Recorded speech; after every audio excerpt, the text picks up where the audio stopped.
Because here's something else that's weird but true. In the day-to-day trenches of adult life, there is actually no such thing as atheism. There is no such thing as not worshipping. Everybody worships. The only choice we get is what to worship. And the compelling reason for maybe choosing some sort of God or spiritual type thing to worship, be it Christ or Allah or Yahweh or the Wiccan Mother Goddess or the Four Noble Truths or some inviolable set of ethical principles, is that pretty much anything else you worship will eat you alive. If you worship money and things, if they are where you tap real meaning in life, then you will never have enough. Never feel you have enough. It's the truth.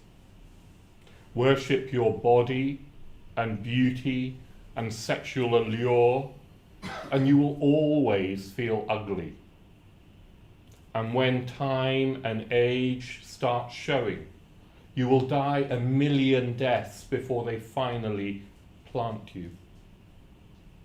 On one level, we all know this stuff already. It's been codified as myths, proverbs, cliches, epigrams, parables, the skeleton of every great story. The whole trick is keeping the truth up front in daily consciousness. Worship power, you will end up feeling weak and afraid, and you will need ever more power over others to numb your own fear. Worship your intellect, being seen as smart, and you will feel stupid, a fraud, always on the verge of being found out. But the insidious thing is that these forms of worship are not evil, they're not sinful, it's that they're unconscious. They are default settings. They're the kind of worship you gradually slip into day after day, more and more, selective about what you see and how you measure value, without ever being fully aware that that's what you're doing. And the so-called real world will not discourage you from operating on your default settings, because the so-called real world of men and money and power hums merrily along in a pool of fear and anger and frustration and craving and worship of self. Our own present culture has harnessed these forces in ways that have yielded extraordinarily wealth and comfort and personal freedom. The freedom all to be lords of our tiny skull-sized kingdoms, alone at the center of all creation. This kind of freedom has much to recommend it. But of course there are all different kinds of freedom. And the kind that is most precious, you will not hear much taught about, much in the great outside world of wanting and achieving. The really important kind of freedom involves attention and awareness and discipline, and being able truly to care about other people and to sacrifice for them over and over in myriad petty, unsexy ways every day. This is real freedom. This is being educated and understanding how to think. The alternative is unconsciousness, the default setting, the rat race, the constant gnawing sense of having had and lost some infinite thing.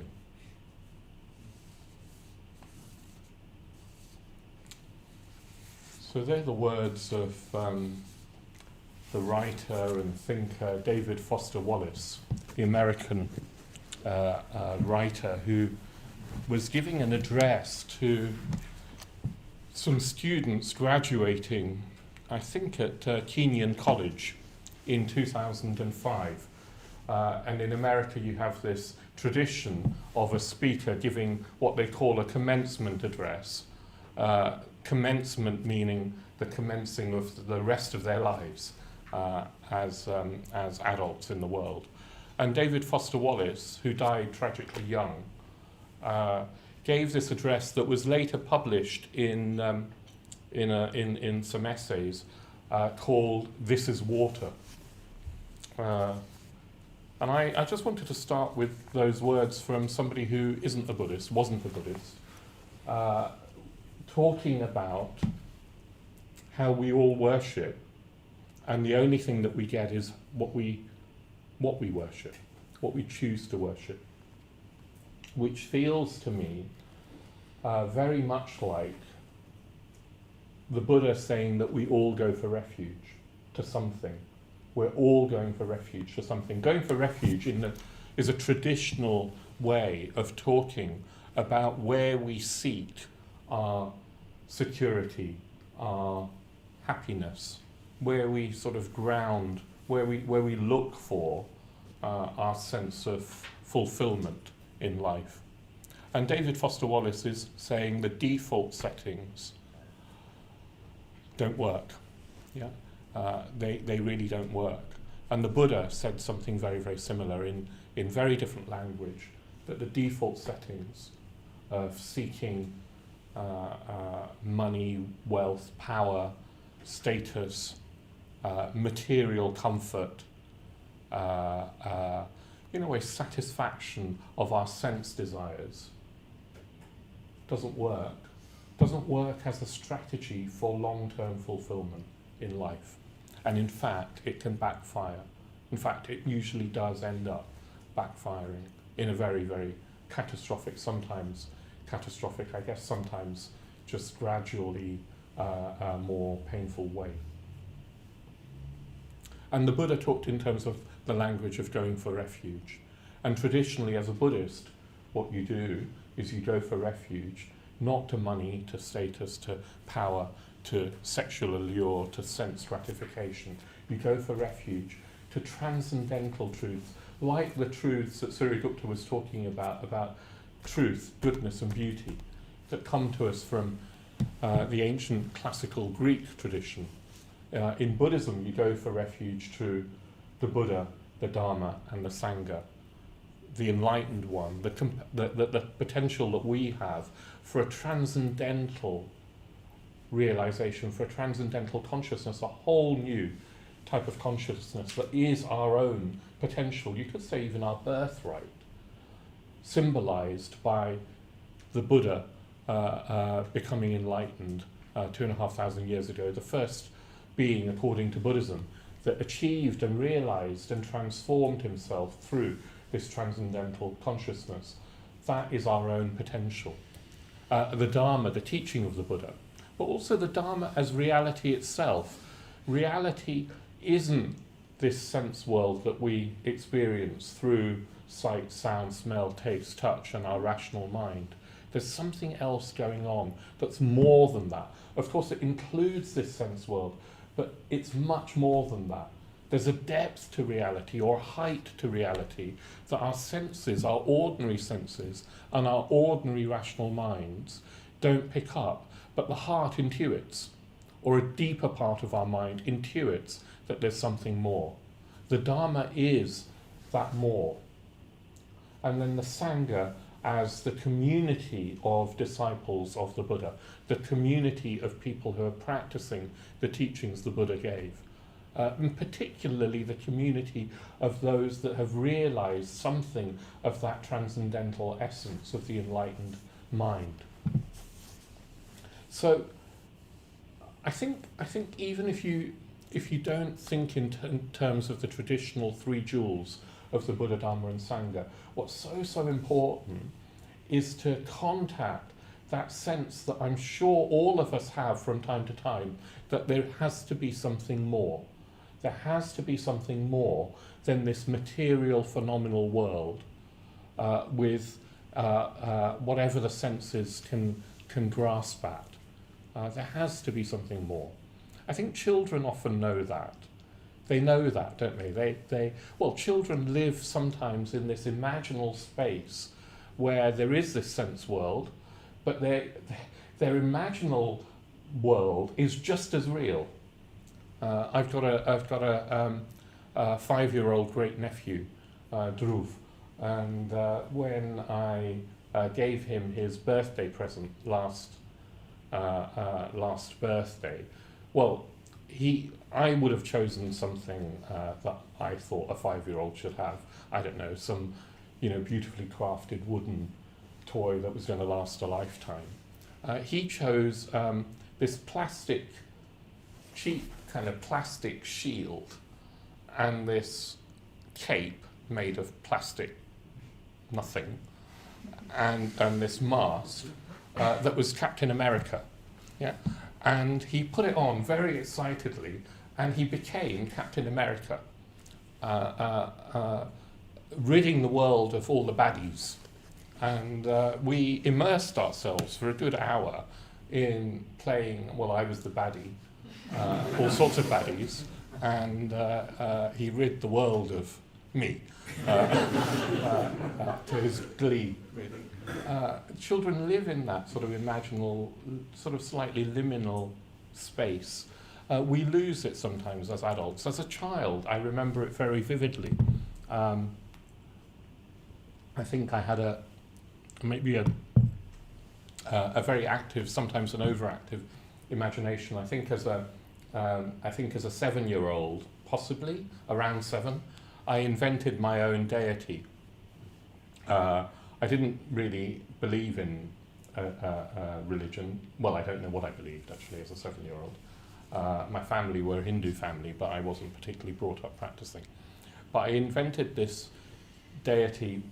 I don't know, I picked up some shapes, and the first letter of each shape made a name that was Yalzva. And I made it snow by chanting Yalzva, Yalzva, Yalzva. Well, not just me, but I got the whole class chanting under their breath, Yalzva, Yalzva, Yalzva. The teacher didn't know what was going on. And because if it snowed, we had extra playtime at lunchtime. We had 15 extra minutes. And so we were chanting for snow. And of course it snowed. It was probably due to snow, but I thought it was me and Yalza that had made it snow. I became, my credibility in the class shot up, and I became the prophet of Yalza. As a 9-year-old, I remember, I don't remember actually, but I found later my mother had kept one of my school projects, and it was this project called What is Life? And I'd written these little poems and paragraphs and done drawings about a human life from the age of, birth, all the way through this person lived to 100 and then died. And I charted these ages of life and said things like, birth is painful. And then childhood, you never get to do what you want. And then adolescence, you're torn between, I don't know how I knew about adolescence as a 9-year-old, and then middle age, you have to go to work, and then so on. And at the end, I concluded, then you die, and who knows if death is the end? Do we just come back and do all of this again? And besides, if you added up the happy bits and the sad bits of each decade of one's life, I drew a little bar chart with blue and red, blue being sad, you would find that there were more sad bits than happy bits. And what were we to do about that?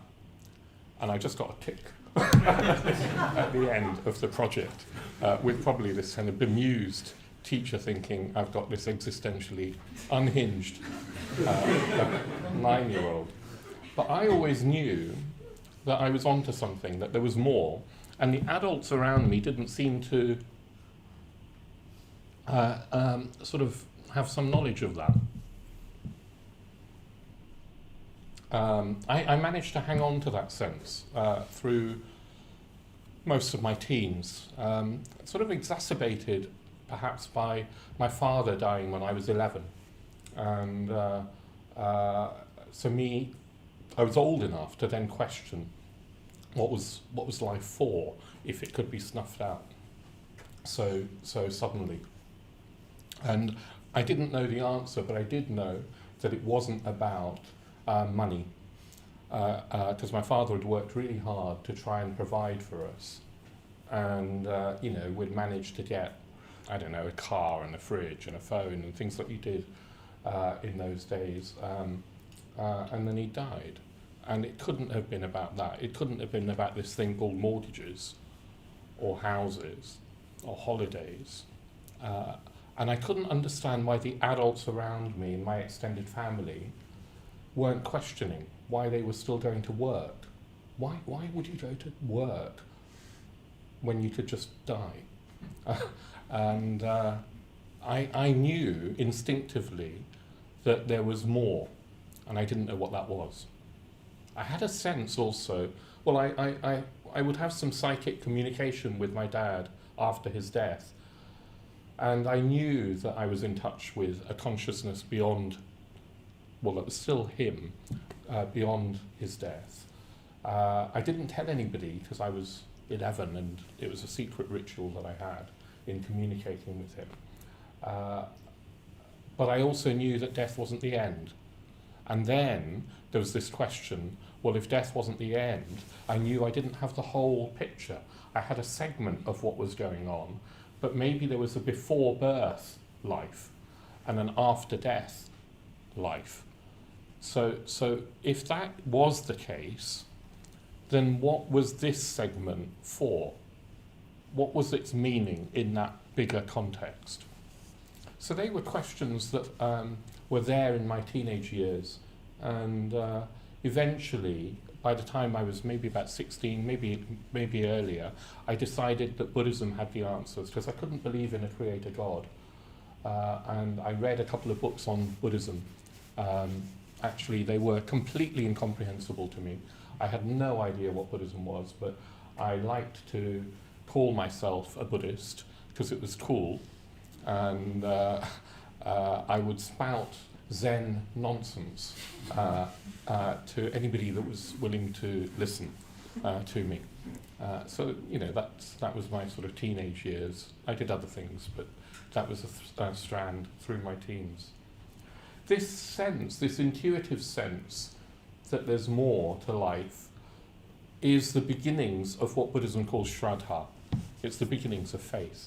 It's the beginnings of faith in a transcendental reality beyond this material world. And I think sometimes, probably for all of us, we've had that sense more or less sharply, more or less keenly. Sometimes when things fall apart, sometimes it is a bereavement, sometimes it is an illness. It doesn't have to be a sad thing. It can be sometimes you encounter beauty in a startling way. You might encounter it in nature, you might encounter it in art of some sort. Sometimes you encounter it even walking down the Roman road in Bethnal Green, in the most unexpected places. It's like you suddenly see with the eyes of beauty, and everything can start to feel more vivid, more bright, alive even, living. Do you have that sense sometimes? Have you had that sense? Or you look up at the stars on a clear night, and suddenly there's perspective. You have an expanded perspective that puts our lives, your life, my life, into some vast perspective of vast space and vast time. And you don't know what that means. We don't know what that means. But it means something more than shopping in John Lewis or whatever it is. I used to work in Marks and Spencer's, and for 10 years I did that. And I worked with some very, very impressive, I worked in their sort of IT department with some very impressive, very bright, capable people. But I found it a stultifying atmosphere most of the time, because it was all their ingenuity, creativity, talent, intelligence was focused on how do we sell more stuff. Yeah, I remember meeting the director of food. I used to work on the food systems for a while, and he was the most senior chap in that whole structure, very hierarchical company. So he was many layers above where I was.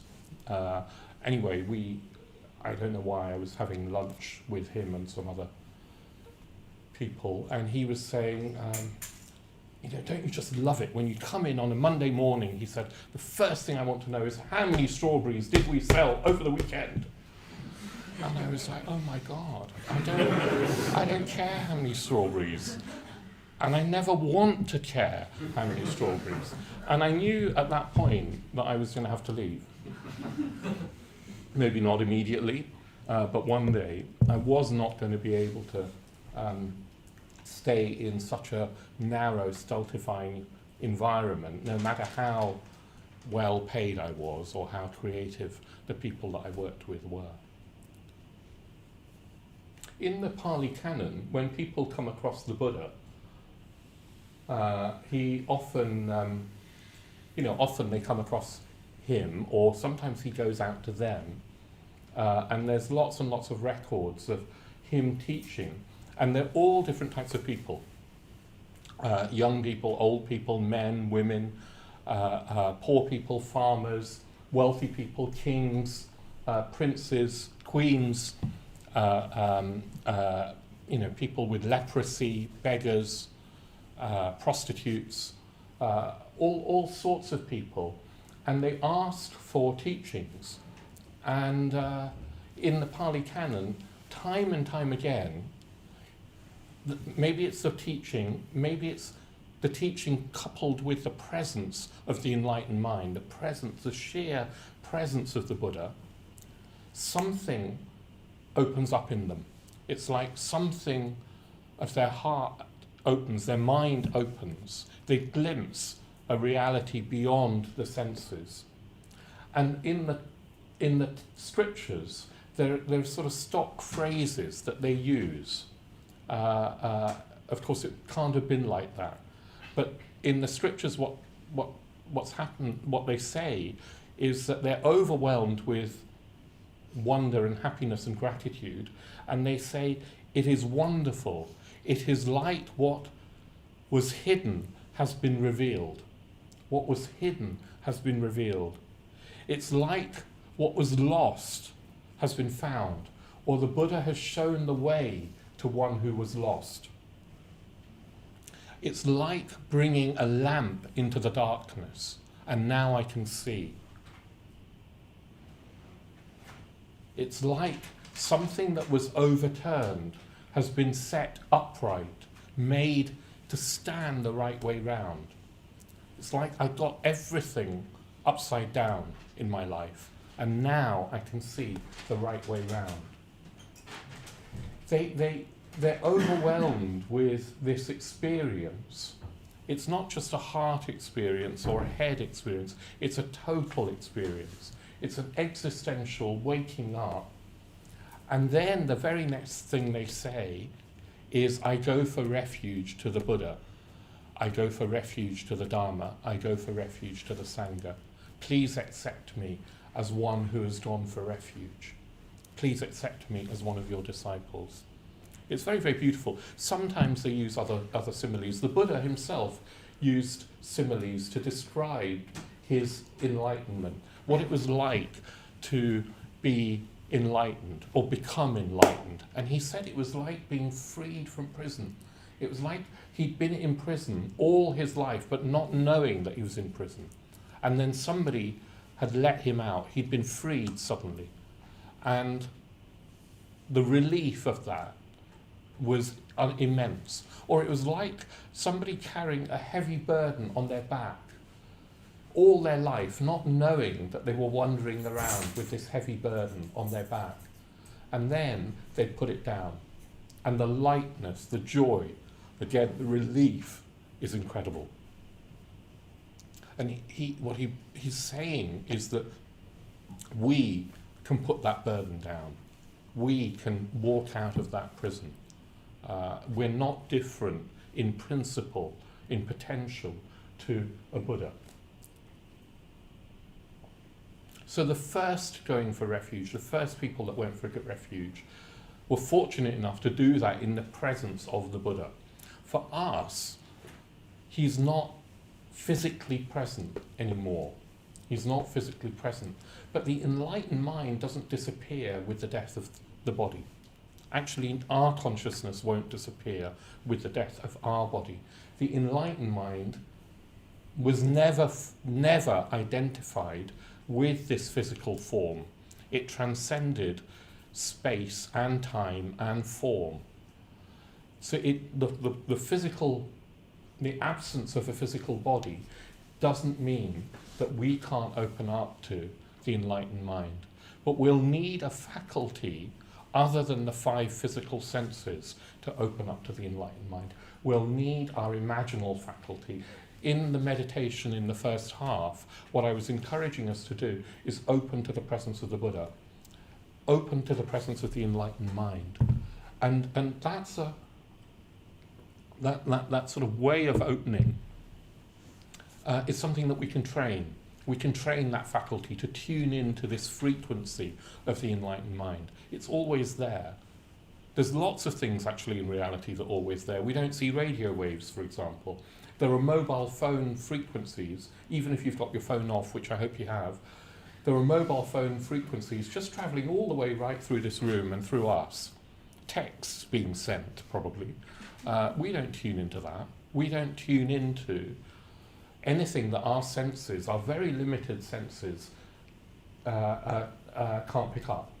So we don't tune in normally to a spiritual dimension, the enlightened mind. I've been thinking in terms, I came up with, I don't think I'm the first to come up with this, but I've recently sort of been using this analogy, trying to use an analogy to point to how perhaps the enlightened mind could be conceived. Yeah? Because the enlightened mind isn't in time and space. It's not in this world of the senses. So how do we even conceive of it? So if we're going to talk about it, you have to use ordinary language, and language is conditioned by time and space. So I'm going to use a spatial metaphor to try and talk about something that transcends space. And the way that I've sort of want to sort of do that is imagine the flatland analogy. Have you come across the flatland analogy? It's an analogy that says, imagine that this flat surface that I'm holding, this 2-dimensional surface, is all there is, and that we exist on a flatland, that we're beings not in 3 dimensions, we're beings of 2 dimensions, just little squiggles that squiggle around and wriggle around and slide around this 2-dimensional flatland. And that's all that we're aware of, that we have, we can move in on this flat surface. And it's like the Buddha is standing in this 3rd dimension above this flatland and saying, no, there's another dimension here. It's called up. It's called up. And he's saying to us, all the Buddha's teaching is saying to us, look up. But we, as flatland creatures, don't have the senses that can look up, because we exist only in 2 dimensions. There's not even a conception that there's an up, let alone the capacity to sort of strain and look up, because we don't have the physical bodies to do that. Well, it's like that with enlightenment. There is another dimension. It's a spiritual dimension. It doesn't exist in 3-dimensional space. It doesn't exist in linear clock time. It doesn't exist in this world of form, of physical stuff and the senses. Or if it does, it exists, as it were, through them. in their heart, in the essence of everything, but not on the surface. And we have these senses that can only apprehend the surface of things in 3 dimensions and in linear time. And so we don't even know that there's a spiritual dimension. That's the sort of spiritual ignorance of the unenlightened mind. And Buddhism, all of Buddhism, is teaching us to train this faculty, this inner faculty, this imaginal faculty that is our potential to look up. It won't be your eyes, physical eyes, it'll be a sort of heart knowing that looks up. It won't be the physical senses. It'll be a heart knowing that resonates with truth and beauty and goodness, that knows that knows it when it sees it. And our hearts have that capacity. As I say, children have that capacity. Human consciousness has that capacity to look to the spiritual dimension. Going for refuge is about not only looking to that spiritual dimension, but orientating our whole lives to live by that other dimension. And not to get seduced by this world of the senses. If we get seduced by sense experience and the rational mind, because the rational mind can be very clever and seductive and convincing, but it doesn't on its own apprehend the truth. If we get seduced by this world of the senses and the rational mind, we remain in this narrow confine of this cell, this prison, this narrow confine of the prison of our own minds, as David Foster Wallace said. He said that, yes, there's a sort of freedom. It's the freedom to be free in your tiny head-sized prison. Yeah? Kings of that prison. I was on solitary retreat.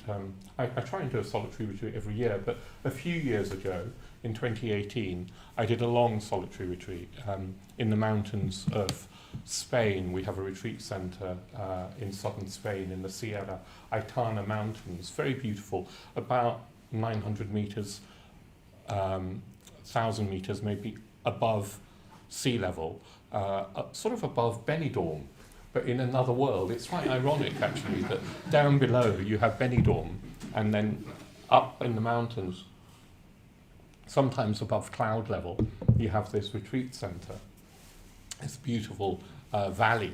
And I was on a retreat, on a solitary house really, overlooking the valley. I had a whole side of the valley to myself for 6 months, and it was absolutely beautiful. Lots I could say about that, but I only want to talk about one little memory. I've talked about it before, so forgive me if you've heard this before. So every morning I'd come downstairs. It was there was an upstairs and a downstairs in this little stone house. I'd come downstairs and there would be spiders and beetles and, things that had just invaded into the house. And I had a kind of zero tolerance policy with all of these arachnids and insects and things. So I had a beaker, and I, first thing would scoop up all these beetles and spiders and escort them out, sort of one by one. I didn't want to sort of be meditating with spiders, as you can imagine. Anyway, I heard some scuttling around the kindling for my wood burner, and looked, and there was this, what I think is like a stag beetle. It looked like this shiny sort of black beetle, about 1.5 inches, 2 inches long. I don't know, a Spanish equivalent of a stag beetle, and it was it has sort of 6 legs, and it's quite slow. It doesn't seem to be, in my mind, very bright, because it doesn't scuttle away when you approach it. It doesn't sort of see you coming, as some insects do.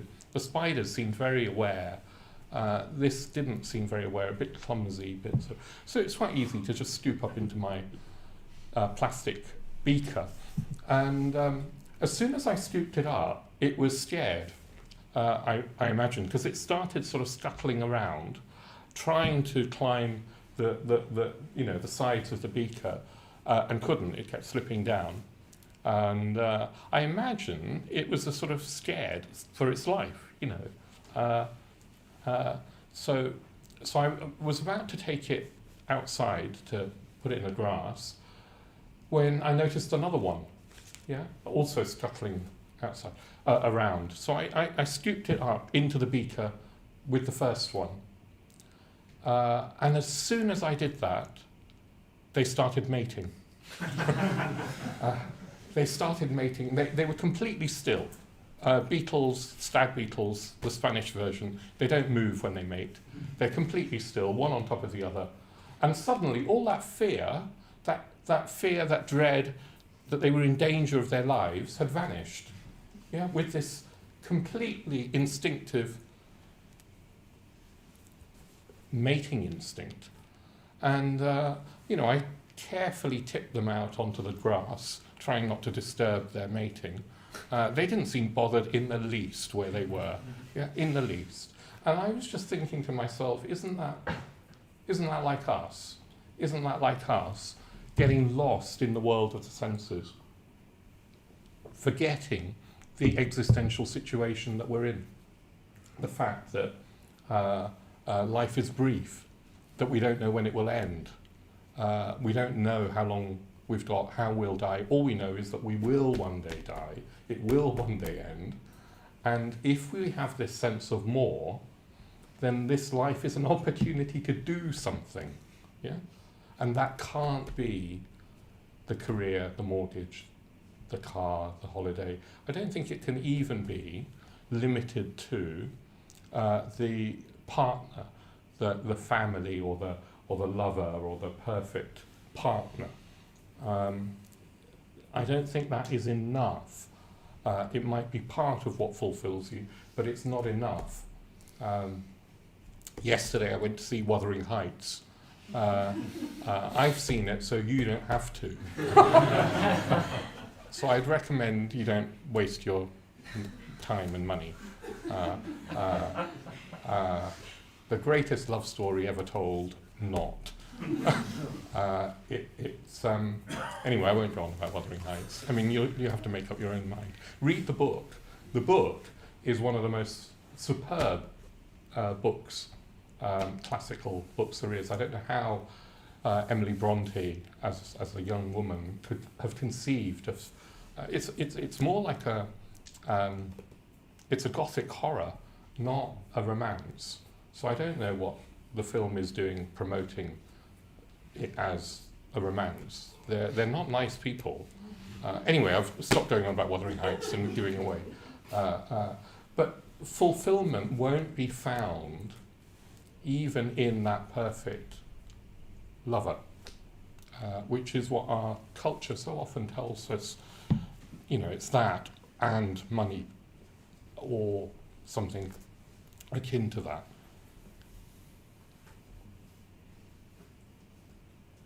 So going for refuge is an action. Bhante Sangharakshita, my teacher, says it's very significant that the words are going for refuge. There's a verb.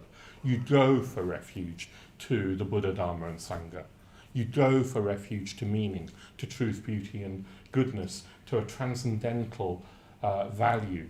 You go, it's active. He says the philosopher says cogito or cogito, which means I believe. The theist says credo, which means I believe. The Buddhist says gacchami, which means I go.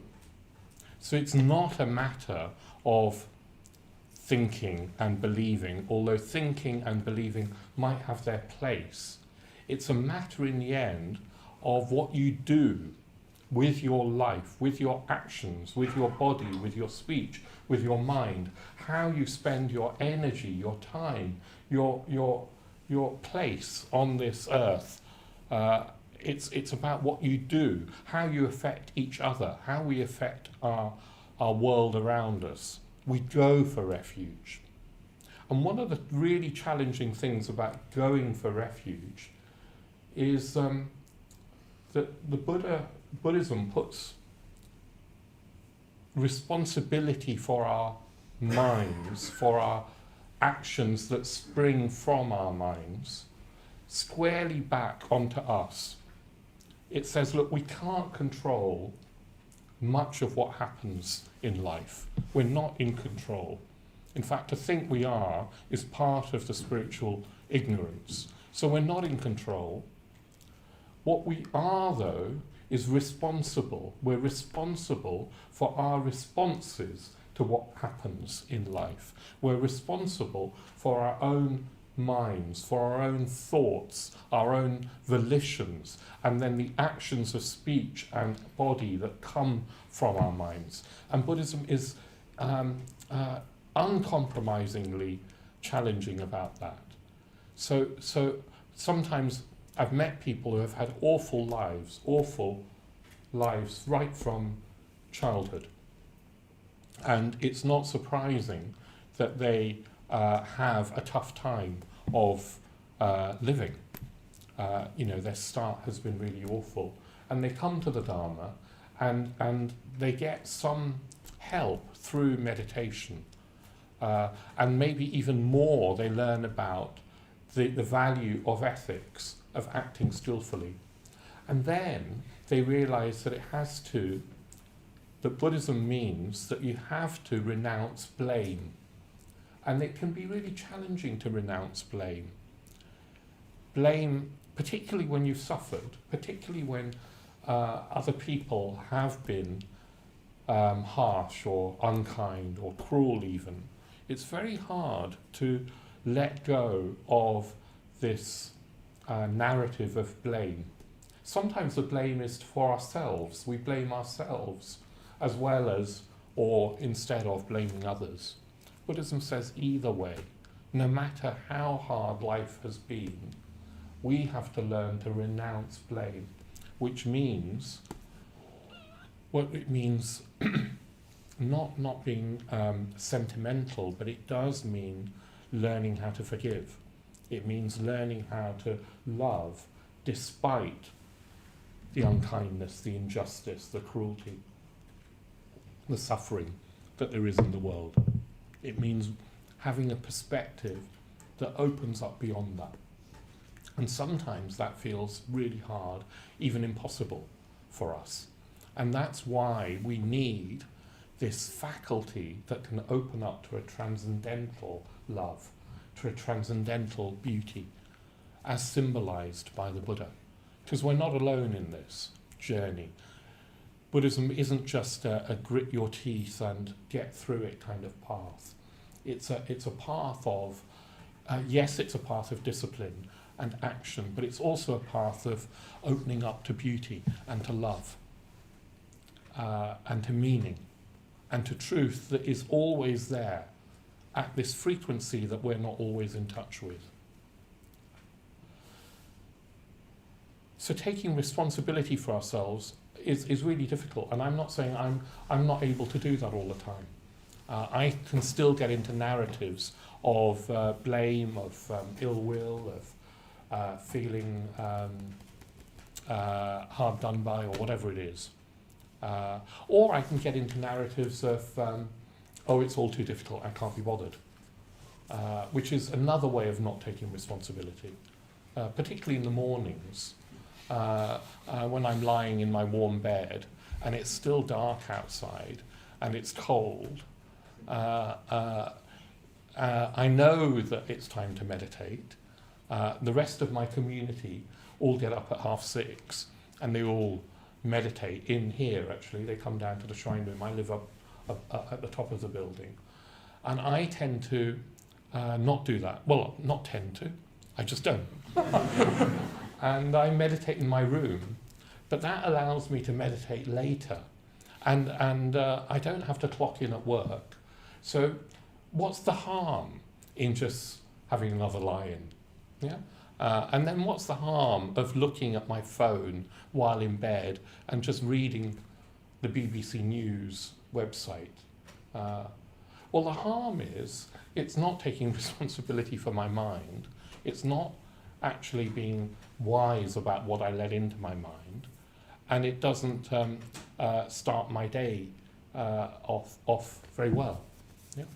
So you know, I've been practicing for about 30 years, and I've still got a long way to go in this teaching about taking responsibility for our actions of body, speech and mind. So you don't have to do it all in one go. I'm saying that not because I want to give you the impression that I'm an idiot or just a bad Buddhist. I'm trying to tell you that even after practicing for a long time, it's not easy, but you don't have to do it all in one go. There's a path. And what I do know is that I've oriented my life much more to the three jewels than I did when I was working in Marks and Spencer's counting strawberries. Yeah? My life is in fact transformed, completely transformed. It feels like that was another person living another life all those years ago. So it is possible. It's just not always straightforwardly easy. It's not something you do in a day. What Buddhism assumes is that you dedicate your life to these values. You see these values, you intuit them to whatever degree you can, and then you come out of this beetle mentality as much as you can, and you dedicate your life to going for refuge, to the three jewels. And you do that with more and more of you, with more and more of your energy, with more and more of your heart, with more and more of your being. And you allow that going for refuge to the three jewels to pervade more and more aspects of your life, so that you're not one person when you're with your family, another person with your colleagues, another person with your friends. You're not just living in this sort of split way. You find a way of integrating around the highest of these ideals. And you do that more and more deeply, more and more fully. And you can only really do that, I think, if you're part of a community. It's very, very hard, not perhaps impossible, but certainly close to impossible to do it on your own. It's extremely hard. You need others who are also orientating their lives to this. So Bhante Sangharakshita said, look, you can do this, going for refuge, that is, at deeper and deeper levels, and there are levels. He talks about when you first come along and start practicing, he calls it provisional going for refuge, in that sometimes you might feel like practicing, and then sometimes you might forget for quite a while. You come and go. I did that for at least a year. I used to come to these classes, I'd watch order members like me teach, I'd think, oh yeah, sounds good. I'd practice meditation for a week or two, and then I'd sort of fall off the wagon for another week or two, or month or two, and then I'd come back and I'd be reminded again. That's kind of provisional going for refuge. I'd seen something of the truth, but not enough to completely orientate my life around. It was my first retreat that really made the difference. Go on retreat, like Suryagupta said. On that retreat, I had, I kind of knew that this was the life that I was going to live. It was like a conviction. It was like a knowing, a premonition. It wasn't even a question. It somehow wasn't a choice, although that makes it sound like I was compelled. I wasn't. But it was like I knew that this was what I was going to do. And I didn't know what that would look like, and I didn't know what the consequences would be. That's not true for every person who goes on retreat. But what is true is that you see a little bit more clearly when you go on retreat. You see value more clearly. At ordination, if you ask for ordination, you'll get ordained. Well, if you train for ordination, one day you can get ordained. At ordination, the symbol of ordination is that you've made a commitment. You've made a commitment to go for refuge to the Three Jewels for the rest of your life. And ideally for lifetimes. But as far as you can see, for the rest of this life. You've made a commitment, and you're saying that you'll stick by that commitment. And other people who are more experienced than you, order members who have been ordained for some years, witness that commitment. And they can only witness that commitment when they feel confident that you're going to be able to stay true to that commitment. And in order to do that, they've trained you. So if you ask for ordination, you're not asking to immediately get ordained, you're asking to train to a point where you can make that commitment. Yeah. I won't tell you more about my ordination, I'd like to, but in a sense it's very ordinary, and in another sense it's the most magical thing that I've ever experienced, and it still is, it's the touchstone of my life. It felt like my life had, something deep within me, like a compass, had been shifted by a few degrees, and the direction, the trajectory of my life was never going to be the same following my ordination. But that's not the end, because as I say, I've been practicing for a number of years and I'm not enlightened. There's a deeper going for refuge where you really see the truth in a way that is undeniable, and from which seeing you can never fall back. Bhante calls that real going for refuge. That's what you're sort of aiming for when you get ordained. And actually that's not even the final goal. Ultimate going for refuge, he says, is when you become a Buddha. And then it's not like you go for refuge so much as you become a refuge. You are the refuge. You are the enlightened mind in human form, just as he was an enlightened mind in a human form. You become the refuge. I don't know what that means at all. And I want to finish wrapping up by Sangharakshita talking about something even beyond becoming enlightened. He talks about cosmic going for refuge. He says that there's in a poetic sense, not in a literal metaphysical sense, but in a poetic sense, it's like the whole cosmos is going for refuge. All the time, the whole of life is orientating towards these transcendental values. It's like the cosmos is wanting to know itself, and in an enlightened being, it knows itself, as it were, for the first time. And I want to finish with something that Sangharakshita wrote about this, you could say, this poetic vision that he has of the whole of the cosmos, the whole of the universe going for refuge.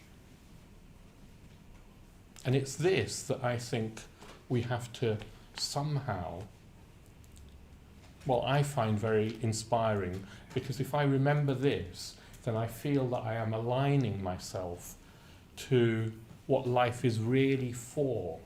This is what life is really about. This is why there is life.